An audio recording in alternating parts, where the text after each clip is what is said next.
السلام علیکم ورحمۃ اللہ وبرکاتہ۔ الحمد للہ رب العالمین والعاقبۃ للمتقین والصلاة والسلام علی نبینا محمد وعلى آلہ وصحبہ اجمعین، اما بعد۔ قال اللہ تعالی فی القرآن المجید والفرقان الحمید، اعوذ باللہ من الشیطان الرجیم، بسم اللہ الرحمن الرحیم۔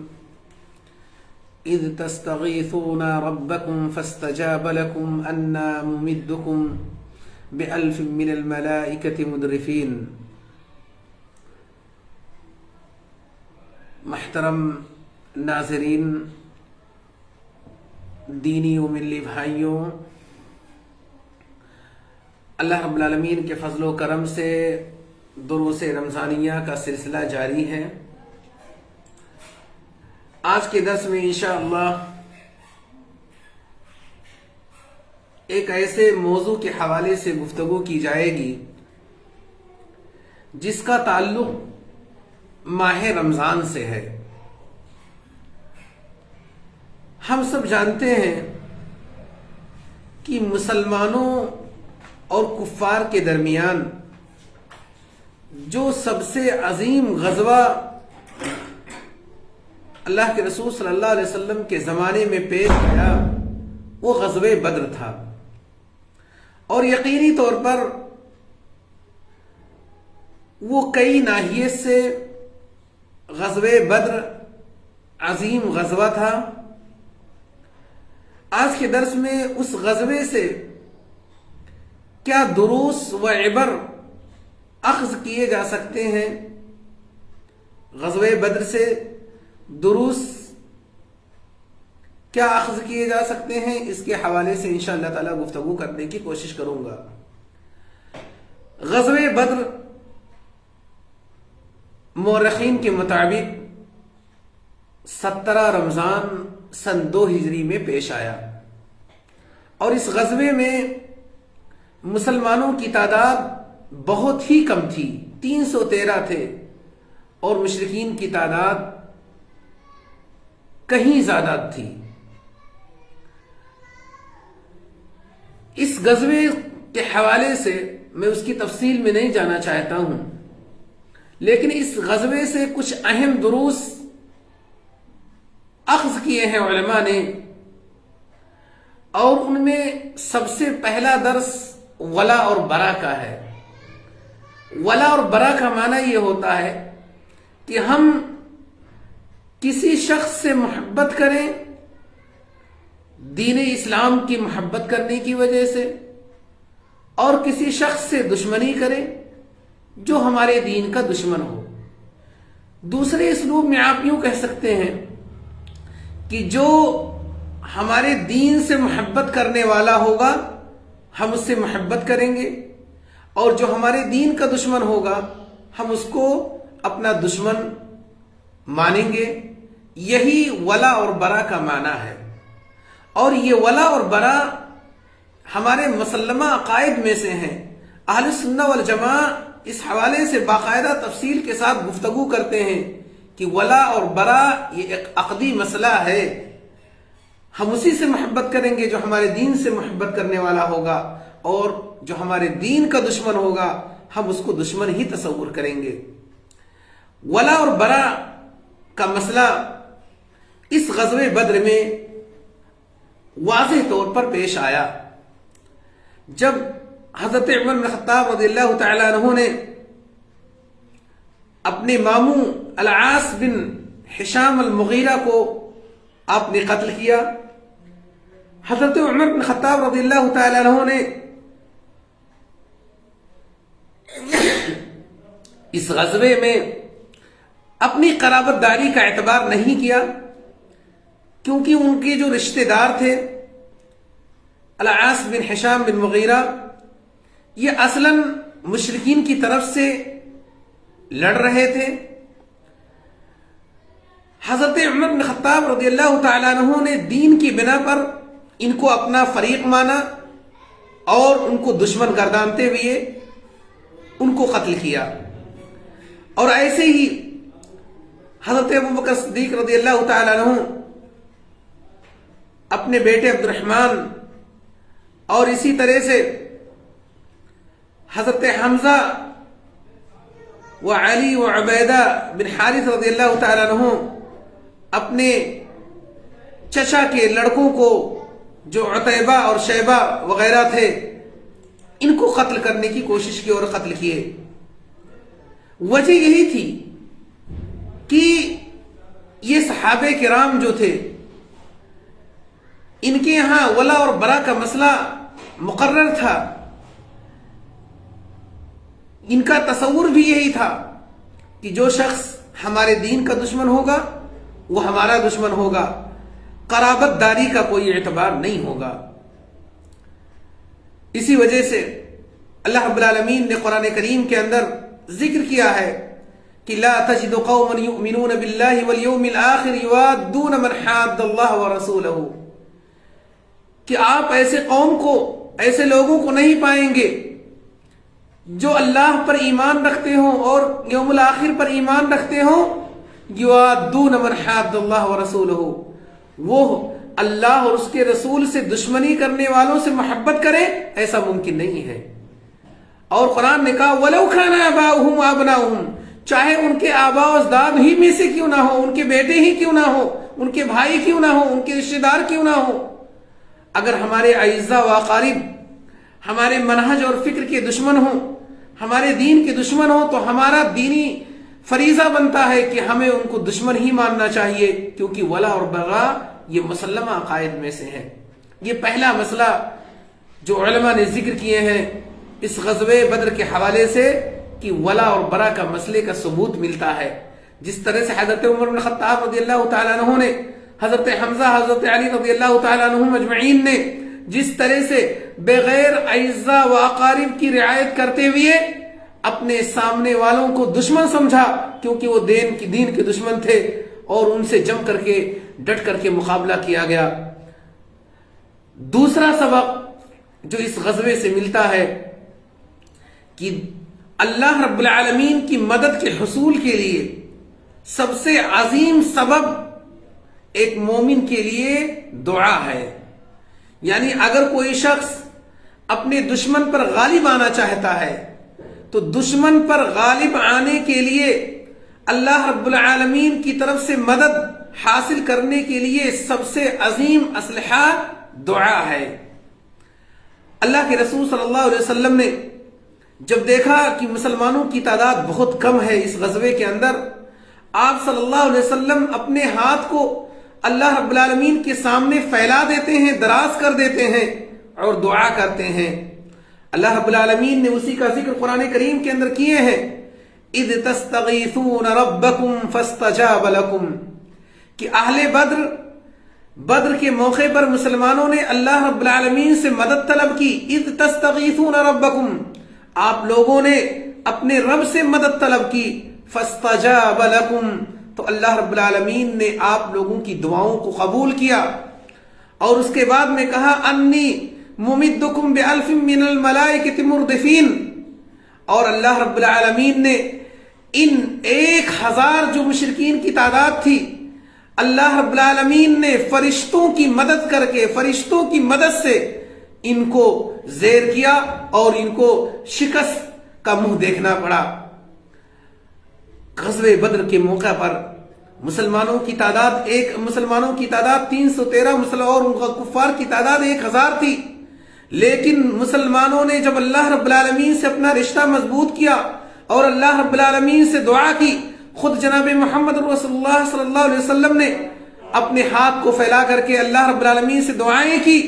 اللہ رب العالمین نے مسلمانوں کی دعاؤں کو قبول کرتے ہوئے فرشتوں کے ذریعے سے، فرشتوں کو بھیج کر کے اللہ رب العالمین نے مسلمانوں کی مدد کی ہے. تو دشمنوں کے خلاف اگر آپ کو اللہ رب العالمین کی مدد چاہیے تو ایسی صورت میں دعاؤں کا استعمال کیجئے. اہل بدر سے آپ سبق سیکھیے. اہل بدر والوں نے 313 کی تعداد تھی اور 1000 کا مقابلہ کر رہے تھے. یقیناً اللہ رب العالمین کی مدد اس میں شامل حال تھی اور اللہ رب العالمین نے اس کا ذکر کیا ہے. اور آپ کے رب کائنات کا تو وعدہ ہی ہے کہ وَإِذَا سَأَلَكَ عِبَادِي أَنِّي فَإِنِّي قَرِيبٌ أُجِيبُ دَعْوَةَ الدَّاعِي إِذَا دَعَانِ. کہ اللہ رب العالمین تمام پکارنے والوں کی پکار کا جواب دیتا ہے. بس پکارنا چاہیے، دعائیں کرنی چاہیے، کیونکہ اللہ رب العالمین نے اس کا وعدہ کیا ہے. تو یہ دوسرا سبق ہے بدر کے واقعے سے کہ اگر آپ کو دشمن کے خلاف اگر آپ کو مدد چاہیے تو ایسی صورت میں دعاؤں کا استعمال کیجئے، بکثرت اللہ رب العالمین سے دعائیں کیجئے. اللہ رب العالمین آپ کا حامی و مددگار ہوگا. ایسے ہی دشمنوں کے خلاف مدد کے اسباب میں سے ایک اہم سبب اللہ رب العالمین پر ایمان رکھنا اور عمل صالح کو انجام دینا ہے. اللہ رب العالمین نے جو اہل ایمان ہوتے ہیں اور اعمال صالحہ کو انجام دیتے ہیں، اللہ رب العالمین نے ان کے لیے اپنی مدد کا وعدہ کیا ہے. قرآن کریم میں اللہ رب العالمین نے کئی مقامات پر اس طرح کی چیزوں کا حکم دیا ہے اور اس طرح کا وعدہ اللہ رب العالمین نے قرآن کریم کے اندر کیے ہیں. اللہ رب العالمین ایک جگہ جو لوگ اہل ایمان ہوتے ہیں اور عمل صالح کو انجام دیتے ہیں، اللہ رب العالمین ان کی مدد کرتا ہے. اللہ رب العالمین ارشاد فرماتے ہیں اِنَّا لَنَنْصُرُ رُسُلَنَا وَالَّذِينَ آمَنُوا فِي الْحَيَاةِ الدُّنْيَا وَيَوْمَ يَقُومُ الْأَشْهَادُ. اللہ رب العالمین اس آیت کریمہ میں فرماتے ہیں کہ اِنَّا لَنَنْصُرُ، کہ ہم اپنے رسولوں کی مدد کرتے ہیں، وَالَّذِينَ آمَنُوا فِي الْحَيَاةِ الدُّنْيَا، اور جو لوگ دنیاوی زندگی میں اللہ رب العالمین پر ایمان رکھتے ہیں، اللہ رب العالمین وعدہ کر رہا ہے کہ ہم ان کی مدد کرتے ہیں. اس سے پتہ چلتا ہے کہ اگر آپ کو اللہ رب العالمین کی مدد چاہیے، دشمنوں سے اگر آپ کو نجات پانا چاہتے ہیں، تو ایسی صورت میں آپ عمل صالح نیکی کا کام آپ انجام دیجئے اور ساتھ ہی ساتھ اہل ایمان بن کر کے رہیے، کیونکہ اہل ایمان کے حوالے سے اللہ رب العالمین نے وعدہ کیا ہے اِنَّا لَنَنْصُرُ، کہ ہم اپنے رسولوں کی مدد کرتے ہیں اور اہل ایمان کی مدد کرتے ہیں. اور باقاعدہ یہی وجہ تھی کہ اللہ رب العالمین نے بدر والوں کی مدد فرشتوں کے ذریعے سے کی، کیونکہ وہ ایمان والے تھے، ایمان میں ان کے یہاں پختگی تھی اور اللہ رب العالمین کے بتائے ہوئے طریقے پر چلنے والے تھے، اعمال صالحہ کو انجام دینے والے تھے. اسی وجہ سے اللہ رب العالمین نے ان کی مدد فرمائی. ایسے ہی تیسرا درس جو اس غزوے سے علماء نے مستنبط کیے ہیں، انہی میں سے ایک درس یہ بھی ہے کہ اگر آپ اللہ رب العالمین کی مدد حاصل کرنا چاہتے ہیں تو ایسی صورت میں اللہ رب العالمین پر توکل کرنا ہوگا، اللہ رب العالمین پر بھروسہ کرنا ہوگا. جو شخص اپنی پریشانیوں کو، اپنی مصیبتوں کو اللہ کے حوالے کر دیتا ہے، اسباب اختیار کرتے ہوئے اللہ رب العالمین کو اپنے معاملات کو سونپ دیتا ہے، اللہ رب العالمین ان کی مدد کرتا ہے. قرآن کریم میں اللہ رب العالمین نے فرمایا إِن يَنْصُرُكُمُ اللَّهُ فَلَا غَالِبَ لَكُمْ وَإِن يَخْذُلْكُمْ فَمَنْ ذَا الَّذِي يَنْصُرُكُمْ مِنْ بَعْدِهِ، کہ اگر اللہ رب العالمین جس کی مدد کر دے، جس کی مدد کر دے، فَلَا غَالِبَ لَكُمْ، تو دنیا کی کوئی ایسی طاقت نہیں ہے جو اس کو مغلوب کر سکے، اس کو ہرا سکے، اس کو شکست دے سکے. وَإِن يَخْذُلْكُمْ فَمَنْ ذَا الَّذِي يَنْصُرُكُمْ، اور جس کو اللہ رب العالمین ذلیل و خوار کر دے، دنیا کی کوئی ایسی طاقت نہیں ہے جو اس کی مدد کر سکے. اور اس کے بعد میں کہا وَعَلَى اللَّهِ فَلْيَتَوَكَّلِ الْمُؤْمِنُونَ، اور مومن بندوں کو چاہیے، مومنین کو چاہیے کہ وہ اللہ رب العالمین پر بھروسہ کریں. آپ غزوہ بدر میں دیکھیے، غزوہ بدر میں مسلمانوں کی تعداد 313 ہونے کے باوجود، تقریباً 313 ہونے کے باوجود، اتنی کم تعداد ہونے کے باوجود پھر بھی مسلمان اللہ رب العالمین پر بھروسہ کرتے ہیں، اللہ رب العالمین کی ذات پر امید کرتے ہیں، اور پھر نتیجہ یہ ہوتا ہے، اللہ رب العالمین پر توکل کا نتیجہ یہ ہوتا ہے کہ اللہ رب العالمین ان کو نصر و تائید سے نوازتا ہے. اللہ رب العالمین نے خود قرآن کریم کے اندر ذکر کیا ہے وَلَقَدْ نَصَرَكُمُ اللَّهُ بِبَدْرٍ وَأَنْتُمْ أَذِلَّةٌ، کہ اللہ رب العالمین نے یوم بدر کے دن آپ لوگوں کی مدد کی ہے. فَاتَّقُوا اللَّهَ، اللہ رب العالمین سے ڈرتے رہو، لعلکم تشکرون، تاکہ تم اللہ رب العالمین کی شکر گزاری کرو۔ اور ایسے ہی ایک اور سبق جو اس غزوے سے ملتا ہے، علماء نے ذکر کیے ہیں کہ اگر آپس میں قوم اور سماج میں اختلاف و انتشار ہوتا ہے تو اختلاف و انتشار یہ شکست کا سبب ہوتا ہوا کرتا ہے، اس کے ذریعے سے انسان کامیابی کے راستے سے ہٹ جاتا ہے۔ اگر مسلمانوں کی صفوں میں اختلاف و انتشار ہوگا تو ایسی صورت میں یہ تطور کے لیے، ترقی کے لیے یہ چیز معنی ہوگی اور ذلت و رسوائی ان کا نصیبہ ہوگی۔ غزوہ بدر کے موقع پر جو اساسی چیز دیکھنے کو ملی، اس میں مشرکین کی صفوں میں اختلاف پیدا ہوا، مشرکین کی صفوں میں، مشرکین کے درمیان، ان کے جو قائد تھے، جو رہنما تھے، ان کے درمیان اختلاف پیدا ہوا، اور اختلاف پیدا ہونے کی وجہ سے مشرکین کو ذلت و رسوائی کا سامنا کرنا پڑا اور ان کو یہ جنگ ہارنی پڑی۔ علماء نے ذکر کیے ہیں کہ اگر آپ آپس میں اختلاف و انتشار کریں گے تو ایسی صورت میں ذلت و رسوائی اور شکست یہ آپ کا نصیبہ ہوگی۔ جیسا کہ اس غزوہ بدر کے موقع پر جب کفار کے درمیان، کفار کی صفوں میں اختلاف ہوا اور خاص طور سے جو قائد تھے، رہنما تھے، ان کے درمیان جب آپسی اختلاف ہوئے تو ایسی صورت میں ان کو اس جنگ سے ہاتھ دھونا پڑا۔ اور ایسے ہی غزوہ احد کے موقع پر اللہ کے رسول صلی اللہ علیہ وسلم نے غزوہ احد کے موقع پر جو تیر اندازوں کو مقرر کر رکھا تھا جبل رمات پر، اور کہا تھا کہ چاہے ہم لوگ جنگ جیتیں گے یا ہاریں گے، آپ لوگ اس پہاڑ کو مت چھوڑیے گا۔ اللہ کے رسول صلی اللہ علیہ وسلم نے وصیت کی تھی۔ جنگ جب شروع ہوئی اور اس کے بعد میں مسلمان جنگ تقریباً جیت چکے تھے، اس کے بعد میں جو جبل رمات پر صحابہ کرام متعین کیے گئے تھے، ان کے درمیان اختلاف ہوا۔ بعض صحابہ کرام نے کہا، تیر اندازوں میں سے بعض صحابہ کرام نے کہا کہ اب ہم لوگ جنگ جیت چکے ہیں، ہم نیچے اتر جانا چاہیے اور جا کر کے مال غنیمت سمیٹ لینا چاہیے۔ اور اسی میں سے بعض صحابہ کرام نے کہا، نہیں، ہمیں نیچے نہیں اترنا ہے، کیونکہ اللہ کے رسول صلی اللہ علیہ وسلم کی وصیت ہے، اللہ کے رسول صلی اللہ علیہ وسلم کا فرمان ہے کہ چاہے ہم جنگ جیتیں گے یا ہاریں گے، ہمیں اس پہاڑی کو چھوڑنا نہیں ہے۔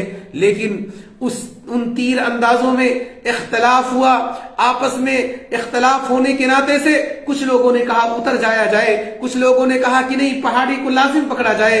اور اختلاف کا سبب یہ ہوا کہ کچھ لوگ جیسے ہی نیچے اترے، گنے چنے تیر انداز اس جبل رمات پر باقی رہ گئے۔ اتنے میں خالد بن ولید، جو اس وقت مسلمان نہیں ہوئے تھے، پیچھے سے آ کر کے حملہ کر دیتے ہیں اور مسلمان جیتی ہوئی جنگ ہار جاتے ہیں۔ سبب کیا تھا؟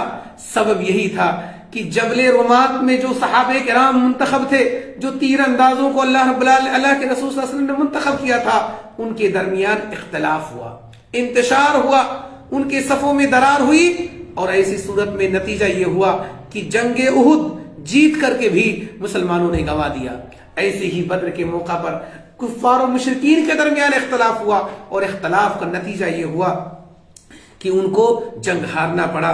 میرے دینی بھائیوں، اللہ رب العالمین نے قرآن کریم کے اندر ذکر کیا ہے، قرآن کریم نے باقاعدہ اختلاف پر جو نتائج اور ثمرات مرتب ہوتے ہیں، اللہ رب العالمین نے قرآن کریم کی آیت کریمہ میں ذکر کیا ہے۔ اللہ رب العالمین ارشاد فرماتے ہیں، وَأَطِيعُوا اللَّهَ وَرَسُولَهُ، کہ اے لوگوں، اللہ اور اس کے رسول کی اطاعت کرو، وَلَا تَنَازَعُوا، آپس میں اختلاف نہ کرو، آپس میں اختلاف و انتشار کے شکار نہ ہو، فَتَفْشَلُوا وَتَذْهَبَ رِيحُكُمْ، اگر تم اختلاف کرو گے، اگر گروہوں اور ٹولیوں میں بٹو گے، اگر خاندانوں میں بٹو گے، تو ایسی صورت میں تمہاری طاقتیں کمزور ہو جائیں گی، اور ایسی صورت میں تم کمزور ہو جاؤ گے۔